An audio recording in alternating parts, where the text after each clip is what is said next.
Hello प्रिय विद्यार्थियों, online classes में आपका हार्दिक स्वागत है। और आज हम कक्षा 10 सामाजिक विज्ञान के अंतर्गत माध्यमिक शिक्षा बोर्ड द्वारा जारी जो नमूना प्रश्न पत्र है, जिस आधार पर आपका बोर्ड पैटर्न पर जो आपके वार्षिक परीक्षा का जो पेपर आएगा उसको हम सॉल्व कर रहे हैं।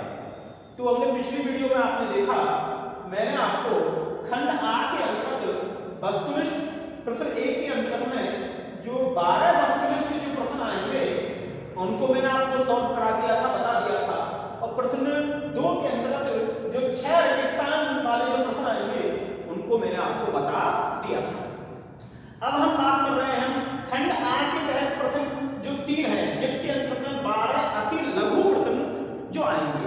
ये यहाँ बात करें पहला, दूसरा, तीसरा प्रश्न, ये इसके अंतर्गत में जितने भी जो प्रश्न आएंगे वो सभी 1 अंक के होंगे। तो आज हम 12 अति लघु प्रश्नों के बारे में बात करते हैं। और खंड 12 के अंतर्गत में जो होगा हमारा वो प्रश्न 4 से लेकर 16 तक 2 अंक के हिसाब से जो हमारे लघुतरात्मक प्रश्न इसके अंतर्गत में सम्मिलित किए जाएंगे। तो हम बात कर रहे हैं प्रश्न नंबर 3, 12 अति लघु प्रश्न। तो देखिए विद्यार्थियों, यहाँ पर दिया गया है, इसमें तीसरे का जो पहला प्रश्न है वहां दिया गया है गिरमिटिया क्या है। देखिए इसमें यहां दिया गया है शब्द गिरमिटिया। यहां गिरमिटिया, तो गिरमिटिया कहते किसे हैं? तो मैंने आपको बताया था कि पहले क्या था कि अनेक यूरोपीय देशों ने विश्व के अनेक देशों पर कब्जा कर रखा था, उन्हें अपना गुलाम बना रखा था। तो वहां से एक अनुबंध के आधार पर श्रमिकों को, मजदूरों को अपने देशों में, यूरोपीय देशों में ले जाया जाता था। तो उन श्रमिकों को गिरमिटिया श्रमिक कहा जाता था। दूसरा प्रश्न यहां पर है कि वीटो किसे कहते हैं? वीटो यानी कि एक निषेध अधिकार। मैं आपको बता दूं कि विश्व में कुछ देश ऐसे महाशक्ति के रूप में मौजूद हैं। तो उन महाशक्ति वाले जो देश हैं उनको एक निषेध अधिकार प्राप्त है, उनको वीटो पावर जिसे कहते हैं वो उनको प्राप्त है। अगर किसी प्रस्ताव के संबंध में उन वीटो पावर प्राप्त देशों में से अगर कोई एक देश उस प्रस्ताव पर अपनी सहमति नहीं व्यक्त करता है, मतलब मना कर देता है, असहमति जारी कर देता है, जाहिर कर देता है, तो वो जो प्रस्ताव है वो रोक दिया जाता है, जिसे क्या कहते हैं? हमें वीटो पावर या निषेध अधिकार कहा जाता है। तीसरा प्रश्न है इसमें कि जब फ्रांस छीनता है तो यूरोप को सर्दी जुकाम हो जाता है। तो ये कथन किसने कहा था? तो मैं आपको बता दूं, यहाँ पर एक विद्वान थे मैटरनिख एक विद्वान यहाँ पर दिए गए थे और उन्होंने ये परिभाषा बताई थी कि जब फ्रांस अगर छीनता है तो संपूर्ण यूरोप को क्या हो जाता है? सर्दी जुकाम हो जाता है। तो ये मैटरनिख का ये यहाँ पर कथन दिया गया है। अब हम बात करते हैं यहाँ पर कि बाढ़ नियंत्रण के लिए, अगला प्रश्न है कि बाढ़ नियंत्रण के लिए कोई हमें एक उपाय बताना है। क्योंकि देखिए विद्यार्थियों, यहाँ पर हम अति लघु प्रश्न की बात कर रहे हैं, इसलिए यहाँ पर एक बताया गया है, लेकिन आप अधिक से अधिक याद कीजिए। तो बाढ़ को नियंत्रित करने के लिए देखिए हमें बांधों का निर्माण करना चाहिए, हमें वृक्षारोपण करना चाहिए, हमें नदियों को आपस में जोड़ देना चाहिए। इस प्रकार की जो योजनाएं हैं हमें बनानी होंगी, जिससे कि हम बाढ़ पर नियंत्रण कर सकते हैं। इसके बाद में यहाँ दिया गया है भारत के उत्तरी पूर्वी राज्य में, यहाँ हम बात कर रहे हैं। देखिए भारत का जो उत्तरी पूर्वी राज्य है, यहाँ पर भारत के कौन से उत्तरी पूर्वी राज्य, अब विशेष रूप से उत्तरी पूर्वी राज्य के अंतर्गत में कौन से रहते हैं हमारे? जैसे कि असम है, मेघालय है, यहाँ की बात हो रही है। और यहाँ पर एक कृषि है, आपने पढ़ा होगा उसे, झूम कृषि। मैंने आपको पुस्तक में कराया है झूम कृषि। और झूम कृषि को प्रश्न में क्या नाम दे दिया गया है?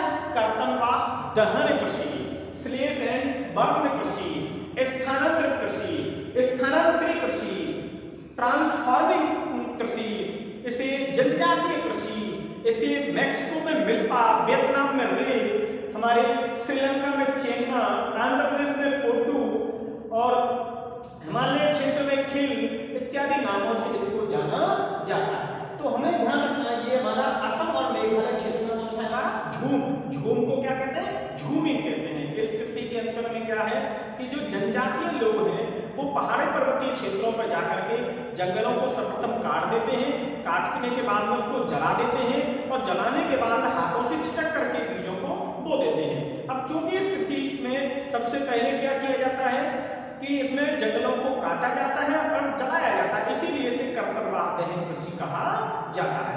इस खेती को जनजाति लोग करते हैं तो इसलिए इसे जनजाति कृषि भी कहते हैं। और चूंकि ये इस खेती में स्थान बदलता रहता है इसीलिए हम इसे स्थानांतरी या ट्रांसफॉर्मिंग कृषि भी कहा जाता है।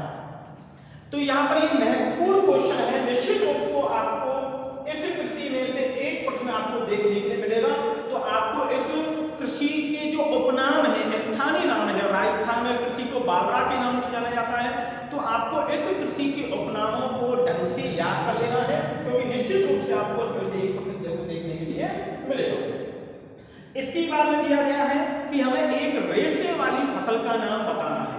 तो मैंने आपको विभिन्न फसलों के बारे में बताया था कि पेय फसलें, व्यापारिक फसलें, इसके बाद में अपनी खाद्यान्न फसलें, तिलहन फसलें, रेशेदार फसलें। तो ये भी बहुत ही महत्वपूर्ण टॉपिक है।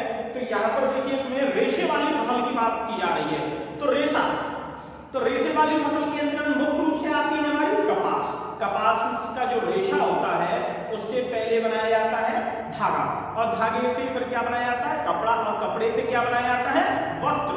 तो इस प्रकार से रेशे वाली जो फसल है मुख्य रूप से कपास है। और कपास कहाँ होती है हमारे भारत में मुख्य रूप से कि गुजरात और महाराष्ट्र वाला जो क्षेत्र है वहां पर कपास की खेती की जाती है और राजस्थान में कहां पर हनुमानगढ़ और गंगानगर जिलों में कपास की खेती की जाती है। तो कपास एक प्रमुख रेशेदार फसल है और कपास के लिए जो काली जो मृदा होती है, लावा युक्त जो मृदा होती है वो सर्वाधिक उपयुक्त होती है। तो जिसे हम कपासी मृदा या रेंगुर मृदा आदि के नाम से भी जाना जाता है। ये भी बहुत ही इंपॉर्टेंट यहाँ पर प्रश्न निकल करके आता है। अब हम बात करते हैं रेशेदार दूसरी फसल के बारे में। तो रेशेदार फसल के अंतर्गत में दूसरी जो फसल आती है वो है हमारी जूट की फसल जो है। तो जूट है, पटसन है और कपास है, ये हमारे रेशेदार प्रमुख फसलें हैं। अब इसके बाद में अगला प्रश्न दे रखा है इसमें कि बेल्जियम में 1970 और 73 के बीच में कितने संशोधन हुए थे। तो मैं आपको बता दूं कि बेल्जियम की जो सरकार ने वहां के संविधान में कुल 4 संशोधन किए थे। देखिए संविधान जब बनाया जाता है तो सारी बातों को देख करके सभी वर्गों को इसका लाभ मिले ये सोच करके बनाया जाता है, लेकिन फिर भी उसमें समय के अनुसार परिवर्तन अपेक्षित होता है। जैसे हमारे भारत के संविधान में अब तक काफी संविधान संशोधन हो चुके हैं, इसी प्रकार बेल्जियम में कुल कितने संशोधन हुए थे, कुल 4 संशोधन हुए थे। इसके बाद में आ रहा है हमारी सत्ता का विकेंद्रीकरण। यहां पर मैं आपको बता दूं विकेंद्रीकरण से क्या तात्पर्य, बहुत इंपॉर्टेंट प्रश्न है हमारा। सत्ता के केंद्रीकरण और सत्ता का विकेंद्रीकरण। तो मैं आपको बता दूं कि हमारे संविधान के तहत केंद्र सरकार जो है, संघ सरकार जो है और राज्य सरकार जो है वहां पर कार्यों का बंटवारा कर दिया है और कार्यों के बंटवारे के तहत कुछ जो सरकार जो है स्थानीय स्तर पर भी उनको कार्यों को सौंप दिया गया है। तो इस प्रकार से जो हमारे सत्ता में जो प्रमुख कार्य हैं उनको स्तर के हिसाब से अलग अलग बांट दिया गया है, जिसे कहते हैं सत्ता का विकेंद्रीकरण। और जब सभी कार्य किसी एक ही व्यक्ति के जब हाथ में होते हैं तो उसे कहते हैं सत्ता का केंद्रीकरण। तो इसके बाद में बात करते हैं विद्यार्थियों कार्लोस स्मिथ और नॉर्मन 3 जो व्यक्ति थे उनमें क्या एक समानता थी। ये प्रश्न बहुत ही अच्छा प्रश्न है। आपने पढ़ा था कि कार्लोस स्मिथ और यहाँ पर नॉर्मन ये 3 जो व्यक्ति थे उनके मध्य एक समानता हमें बतानी है। तो मैं आपको बता दूं कि तीनों ही जो व्यक्ति थे इन्होंने जो नस्ल आधारित जो भेदभाव जो था उनका विरोध किया था, अर्थात नस्ल भेदभाव के तीनों ही विरोधी थे। तो पहले बात कर लेते हैं नस्लवाद क्या है। तो नस्लवाद में क्या होता है, एक नस्ल के हिसाब से जैसे कि हम जैसे भारतीय हैं, ये मुस्लिम हैं, ये ईसाई हैं, ये सिख हैं, तो एक जाति वंश में उत्पन्न व्यक्ति जब अपने आप को अन्य की अपेक्षा श्रेष्ठ मानता है तो उसे नस्लवाद कहते हैं। जैसे अफ्रीका में जो था, यूरोपीय लोगों ने जब कब्जा कर रखा था तो अफ्रीका वालों को अपने से निम्न मानते थे यूरोप व्यक्ति, और यूरोप के जो व्यक्ति जो थे वो अपने आप को श्रेष्ठ मानते थे अपने आप को, क्योंकि उनका रंग गोरा था और अफ्रीका वासियों का रंग काला था, तो काले रंग के कारण से उसे घृणा करते थे। तो वो बना कौन सा था वहां, रंग आधारित जो भेदभाव था। और एक नस्ल आधारित क्या होता है कि अपनी जाति अपने वंश को अन्य की अपेक्षा श्रेष्ठ मानना, वो नस्लवाद कहलाता है। और इन सबका इन तीनों ही व्यक्तियों ने क्या किया था, विरोध किया था। अगला प्रश्न है नवीकरणीय संसाधन और गैर नवीकरणीय संसाधन। तो विद्यार्थियों, पूर्व की वीडियो में मैं आपको बता चुका हूं कि संसाधनों को बांटा गया था। तो यहाँ एक रूप बताया गया है नवीकरणीय और अनवीकरणीय। तो यहाँ पर ध्यान रखना, ये जो संसाधन वाला जो चैप्टर है बहुत ही इंपॉर्टेंट चैप्टर है। निश्चित रूप से आपको यहाँ पर संसाधनों से संबंधित परिभाषा और उदाहरण आपको निश्चित रूप से आपको देखने के लिए मिलेंगे।